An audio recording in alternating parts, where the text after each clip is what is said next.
ስሟ ልክ የኢትዮጵያ አንድ ከተማ ይመስል ከብዙዎቻችን አፍ አትጠፋም። በከተማዋ ውስጥ መሠረታቸውን ያደረጉት ሰመኞቹ ማንቸስተር ዩናይትድ እና ማንቸስተር ሲቲ እግር ኳስ ክለቦችም በመላው ዓለም በሚሊዮኖች የሚቆጠሩ ደጋፊዎችን አፍርቷል።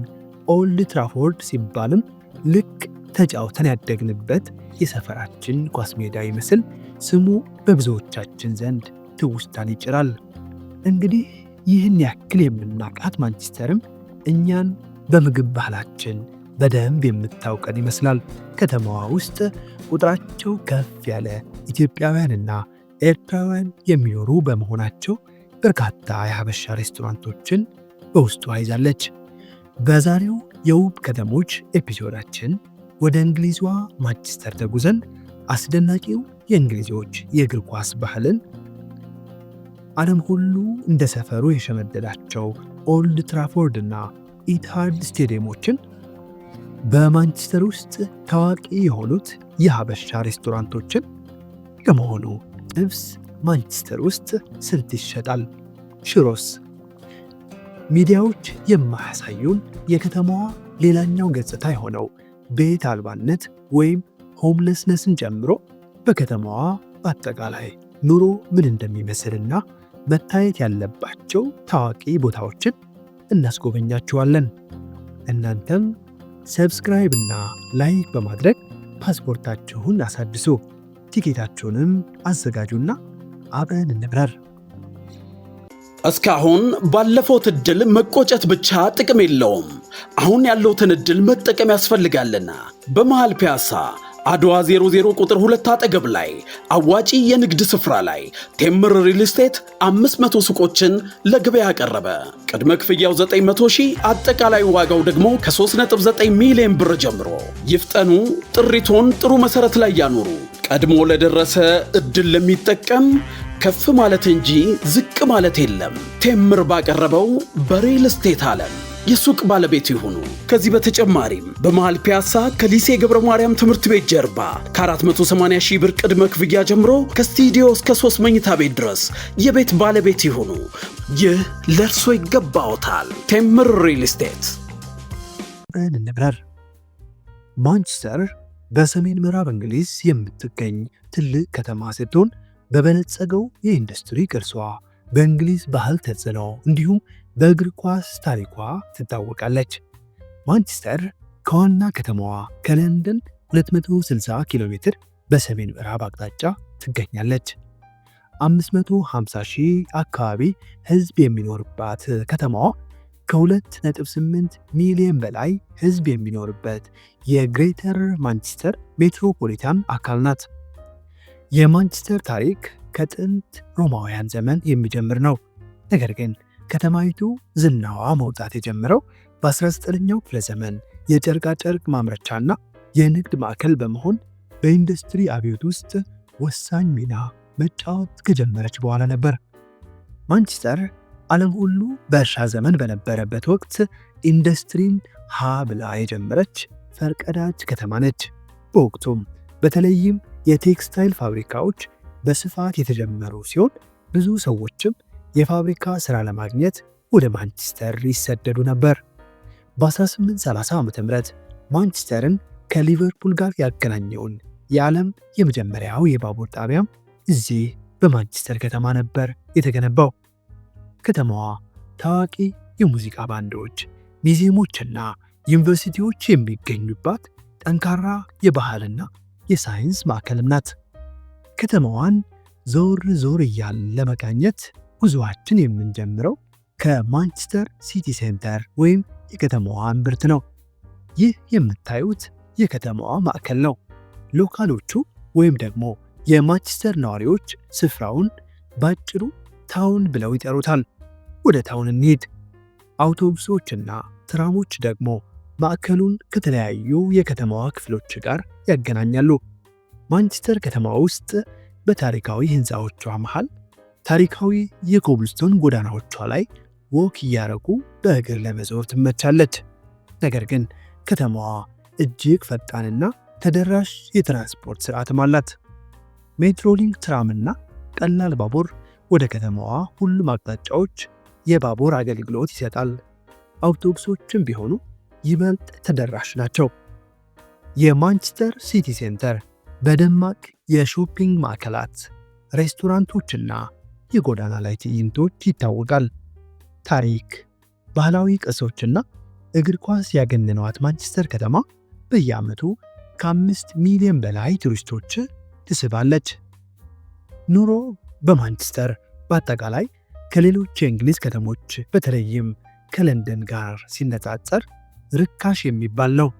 ማንቸስተር ውስጥ ኦልትሪንገም እና ዲድስበሪ የሚባሉት ዲስትሪክቶች የሀብታሞች መኖሪያ ሲሆኑ ሞስ ሳይድ፣ ሂዩም እንዲሁም ቺታም ሂል የሚባሉ ሰፈሮች ደግሞ ድሆች የሚበዛባቸውና ከፍተኛ የወንጀል መጠን የሚመዘገብባቸው ሰፈሮቿ ናቸው። ሳልፎርድ እና ኦልድሃም ደግሞ ብዙ ቤት አልባ ሰዎች ጎዳና ላይ ወጥተው የሚኖሩባቸው የማንቸስተር ዲስትሪክቶች ናቸው። በእነዚህ ሁለቱም ቦታዎች ብቻ ከ3000 በላይ ቤት አልባ ዜጎች እንዳሉ ይገመታል። አጠቃላይ በማንቸስተር ውስጥ ደግሞ ከ7400 በላይ የጎዳና ተዳዳሪዎች እንዳሉ ይገመታል። የማንቸስተር የጎዳና ተዳዳሪዎች በከተማው በሚገኙ አግዳሚ ወንበሮች፣ ድልድዮች ስር እንዲሁም በየመንገዱ ዳርቻ በተሰሩ የሸራ መጠለያዎች ይታያሉ። ሰው በሚበዛባቸው ጎዳናዎች ላይም እርዱኝ ወይም ደግሞ ዝርዝር ሳንቲም ካላችሁ የሚሉ የጽሑፍ ካርቶኖችን በመያዝ ልታገኟቸው ትችላላችሁ። በከተማዋ ልብ ውስጥ የቆመው ባለግርማ ሞገሱ የማንቸስተር ካቴድራል የመካከለኛው ዘመን የሥነ ሕንፃ ድንቅ ነው። ለዘመናትም የከተማዋ ታዋቂ መለያ በመሆን ዘልቋል። ጎብኚዎች ውስብስብና ማራኪ የመስታወት መስኮቶችን፣ የጎቲክ ቀስቶችንና በዙሪያው ባለው ሰላማዊ ድባብ መደነቅ ይችላሉ። ካቴድራሉ ከ600 ዓመታት በላይ ዕድሜ ያለው ሲሆን አሁንም የአምልኮና የማሰላሰያ ቦታ ሆኖ ቀጥሏል። የቪክቶሪያን ጎቲክ ስነ ሕንፃ ድንቅ ሥራ የሆነው ጆን ራይላንድስ ቤተ መጻሕፍት በሺዎች የሚቆጠሩ ብርቅዬ ጥንታዊ መጽሐፍትን፣ የእጅ ጽሑፎችና ማኅደሮች ስብስብ ይዟል። ቤተ መጻሕፍቱ በ1900 ዓ.ም የተከፈተና የማንቸስተር ዩኒቨርሲቲ አካል ሲሆን ለሕዝብ ክፍት ነው። ይህም ለብዙ መቶ ዓመታት የተከማቹ የሥነ ጽሑፍ ታሪክን ለመመልከት ዕድል ይሰጣል።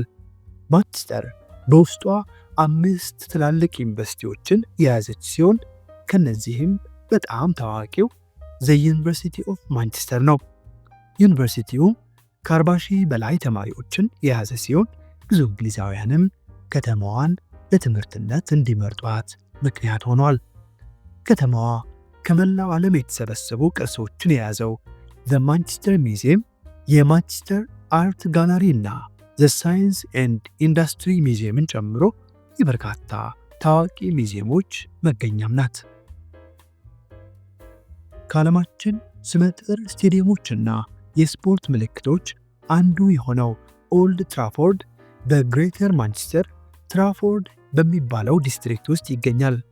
በፈረንጆቹ በ1910 የተገነባው ይህ ስቴዲየም በአሁኑ ጊዜ እስከ 74,000 ታዳሚዎችን የመያዝ አቅም ያለው ሲሆን ይህም በእንግሊዝ ውስጥ ካሉት ትላልቅ የእግር ኳስ ስቴዲየሞች አንዱ ያደርገዋል። ኦልድ ትራፎርድ አካባቢ ሁሌም በሰው ብዛት እንደተጨናነቀ ነው። በዙሪያውም የተለያዩ ባሮችና መዝናኛዎችን ያገኛሉ። የእንግሊዛውያንን የእግር ኳስ ፍቅርን እና ድባብን ማየት ለሚፈልግ ማንቸስተር ዩናይትድ ከማንቸስተር ሲቲ ወይም ደግሞ ከአርሰናል በዚህ ስቴዲየም ጨዋታቸውን በሚያደርጉበት ቀን መታደም አለበት። ሰብሰብ ብለው የየክለቦቻቸውን ህብረ ዜማ ሲያንቆራጉሩ ልክ ዓመት በዓል ወይም የቢራ ፌስቲቫል ይመስል በቢራ ሲራጩ ማየት የተለመደ ነው። አለፍ ሲልም በደጋፊዎች መካከል ጸቦች ይነሳሉ። በሌላኛው የማንቸስተር ከተማ ክፍል ማለትም ከከተማው ሴንተር በስተምስራቅ ደግሞ የዩናይትድ ደርቢ ኃይለኛ ተቀናቃኞቹ የማንቸስተር ሲቲ ስቴዲየም የሆነውን ኢትሃድ ስቴዲየምን እናገኛለን። በቀድሞ ስሙ ሲቲ ኦፍ ማንቸስተር ስቴዲየም በመባል የሚታወቀውና አሁን ግን በስፖንሰርሺፕ ምክንያት ኢትሃድ በሚል የሚታወቀው ይህ ስቴዲየም 53,000 ተመልካቾችን የመያዝ አቅም አለው። ማንቸስተር ውስጥ በጣም ተወዳጁ ቦታ ነው ይሉታል። በጥንታዊና ታሪካዊ አርኪቴክቸር፣ ቦሄሚያን ድባቡ፣ በእጅግ አስደማሚ የጎዳና ላይ ጥበብ እንዲሁም በውብ ሱቆችና ቡቲኮች የሚታወቀው ኖርዘርን ኳርተር የማንቸስተር ደማቅ የፈጠራና የባህል ማዕከል ነው። ጎብኚዎች የጥንትና ባህላዊ ልብስ መሸጫ ሱቆችን፣ ልዩ ልዩ ካፌዎችንና ደማቅ መጠጥ ቤቶችን ማሰስ እንዲሁም የቦታውን ጥበባዊ መንፈስ መቃኘት ይችላሉ። ካስልፊልድ በእግር እየዞሩ ሊጎበኟቸው የሚችሉ ውብ ካናሎች፣ ደማቅ የውሃ ዳርቻ መጠጥ ቤቶችና አረንጓዴ ቦታዎች የተሞላ ማንቸስተር ውስጥ ካሉት ዘና ያሉ ሰፈሮች አንዱ ነው። የሮክና የጥንታዊ ሙዚቃ ኮንሰርቶችን የሚያስተናግደው የካናል ዳርቻ የውጭ መድረክ የሆነው ታዋቂው ካስልፊልድ ባውልም በዚህ ስፍራ ይገኛል።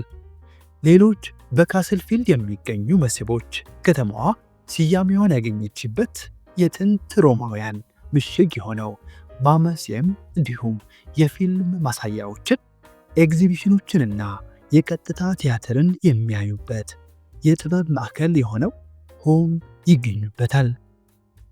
እንግሊዝ ሀገር ውስጥ በርካታ ሀበሾች ከሚኖሩባቸው ከተሞች አንዷ በሆነችው ማንቸስተር ውስጥ በሺዎች የሚቆጠሩ ኢትዮጵያውያንና ኤርትራውያን እንደሚኖሩ ይገመታል። ከተማ ውስጥም ብዙ ታዋቂ የሀበሻ ሬስቶራንቶች የሚገኙ ሲሆን ከተማዋን የመጎብኘት ዕድልን ካገኙ እንዲሁም የሀገር ቤት ምግብ አምሮቶን ለመወጣት ወደ አንዱ ሬስቶራንት ጎራ ማለት ይችላሉ። ታዋቂዎቹ የማንቸስተር ሬስቶራንቶች የመረጡትን የሀገር ቤት ምግብ ከጥብስ እስከ ሽሮ፣ ከጎመን እስከ ዶሮ ተከሽኖ ይቀርብባቸዋል። ይህ የምታዩት ከማዕከሉ 10 ደቂቃ በትራም ተጉዘው የሚያገኙት ሀበሻ ሬስቶራንት ነው። ይህኛው ደግሞ አስመራ ቤላ ሬስቶራንት ይባላል። ሶስተኛ የማሳያችሁ ደግሞ መሶብ ሬስቶራንት ይባላል። በከተማ ውስጥ የሚገኝ ሌላኛው ታዋቂ የሀበሻ ምግብ ቤት ነው። የምግብ ዋጋቸውን ስናይ በዌብሳይታቸው ላይ ያስቀመጡት ዋጋ እንደሚያሳየን ከሆነ ጥብስ 14.5 ፓውንድ አሁን ባለው ምንዛሬ 2460 ብር ገደማ፣ ሽሮ 14 ፓውንድ አሁን ባለው ምንዛሬ 2380 ብር አካባቢ፣ እንዲሁም በየአይነት ደግሞ 16 ፓውንድ ወይም በብር ምንዛሬ 2723 ብር ይሸጣሉ። በመጨረሻም ማንቸስተር እንግሊዝ ውስጥ ከለንደን በመቀጠል ብዙ ቁጥር ያላቸው የተመሳሳይ ጾታ አፍቃሪዎች መኖሪያ ነች። በተለይም ካናል ስትሪት የሚባለው ሰፈር የተመሳሳይ ጾታ አፍቃሪዎች ዋነኛው መገናኛ ስፍራ ሲሆን ቦታውም በተለምዶ ጌይ ቪሌጅ ይባላል። በዙሪያውም ባሮች፣ ሬስቶራንቶችና በርካታ መዝናኛ ቦታዎችን ይዟል። በተለይም ይህ ሰፈር በየዓመቱ በሚዘጋጀው የፕራይድ ማንስ ወይም የተመሳሳይ ጾታ አፍቃሪዎች ዝግጅት በሺዎች የሚቆጠሩ ሰዎች የሚታደሙበት ትላልቅ ሰልፎችና ፕሮግራሞችን ይካሄድበታል። ውድ የማራኪ ቤተሰብ፣ ማንቸስተር ውስጥ የምትኖሩ ከሆነ ወይም ከተማዋን የማየት ዕድል ገጥሟችሁ ከነበር ስለ ከተማዋ የምታውቁትን ኮሜንት ላይ ጻፉልን። ቪዲዮውን ከወደዳችሁትም እስከዚህ ድረስ መጥታችሁ ሰብስክራይብ ሳታረጉ እንዳትሄዱ አደራ። የዛሬውን የማንቸስተር ቅኝታችን በዚህ አብቅቷል። በቀጣይ ማየት የሚፈልጉትን ከተማ ኮሜንት ላይ ጻፉልን።